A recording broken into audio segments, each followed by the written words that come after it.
Week 2 is in the books, and what a Saturday it was. College football is back. It's never been better. Big story of the day, Texas comes into Ann Arbor and dominates the Michigan Wolverines, winning by a score of 31-12. There's a couple things that stood out to me watching this game. Number one, Texas pretty much could move the ball at will. They could do it on the ground. They could do it over the air.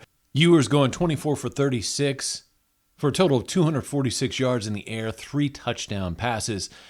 Texas also very impressive on the ground, 143 rushing yards as well. What really stood out to me, though, was the Longhorns' defense.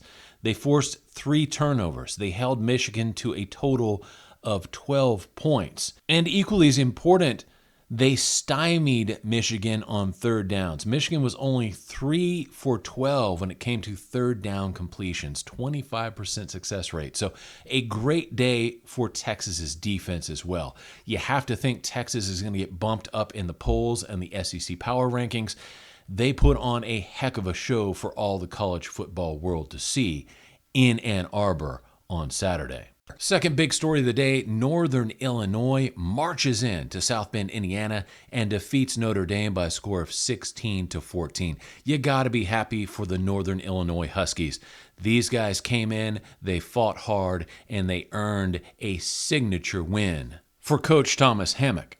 And I would be very shocked if Northern Illinois is not included in the AP Top 25 this coming week. They should be somewhere in the 20s. They certainly have earned that ranking.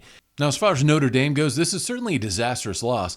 In the 12-team playoff era, one loss is not going to destroy your season. And if the Irish go 11-1, they will be in the playoff guaranteed. The problem is this, though. If you lose at home to Northern Illinois, you're probably going to drop a few more games further on down the road. And that's not throwing shade at Northern Illinois at all. It's just a reality. It's a statement of fact.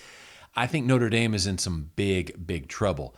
Again, if they win out, they'll be in the playoffs, but you have to think at this point they're easily going to drop at least 2 or 3 more games if they do not step up their performance.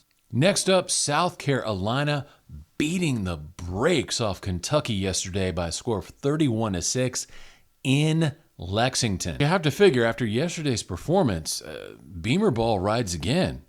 Starting off the season 2-0, getting a nice victory at Kentucky. Now, certainly the degree of difficulty increases because next week, South Carolina hosts LSU. And you would think, at least in theory, that would be a much tougher test coming up. I'll say this, if South Carolina defeats LSU, get ready. Just get ready because you will see an unstoppable Poly train coming out of Columbia. It will be out of control. So hats off to Coach Beamer and the Gamecocks. Starting off 2-0, they should certainly be ranked in the AP poll this week as well. Finally, Nebraska and Colorado. I think a lot of people have come to the realization that Colorado has a toxic football culture at this point. It all comes down to the way people act and the way people carry themselves. And a lot of people around the country have come to the realization that culture right now at CU is extremely toxic. And some programs can carry that toxicity. They can get away with it for quite a long time if they win.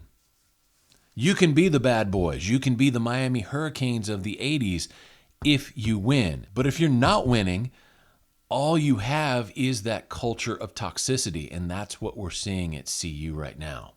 And unfortunately for Colorado and for Coach Prime, I think they're being exposed for what they are. You know, down in Texas, we have the saying, it's all sizzle, no steak. It's all hat, no cattle.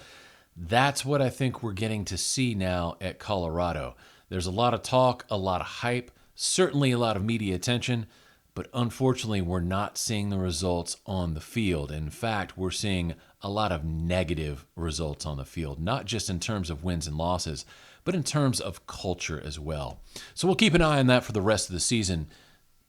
All in all, it was an outstanding week of college football. It is what we thought it would be, the greatest sport in the history of civilization. Congrats to all the teams that won, especially folks like Texas, NIU, Nebraska, South Carolina. And if your team fell short, hey, next week is a new week. Stay tuned. SEC Power Rankings are on the way. It was great seeing you here. I will see you very soon to take a look at Week 3. This is Kevin in Texas saying God bless you. I'll talk to you later. Bye.